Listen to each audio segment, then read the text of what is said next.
Hello and welcome back to my YouTube channel. So this video is going to talk about Hlookup Excel formula. So for instance, you have the names, ages and sales of each person here. So the names you have James, Kgodiso, Matsepe, Bafana. Okay, so you want to find sales of each person. Suppose you have maybe thousands of people here. So to find the sales of each person, you can just use Hlookup rather. So how does Hlookup work? So Hlookup works this way.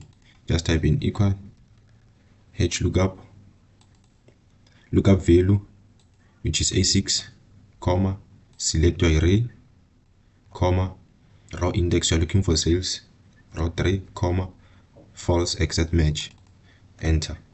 So you can just type in any name here. Let's type James. This is the sales of James. Now let's maybe type Kgodiso. This is the sales of Kgodiso. So that's how Hlookup works on Excel, and that's what I got for you guys in this video. Please consider subscribing, liking, commenting so that others can discover my channel. Thanks for watching.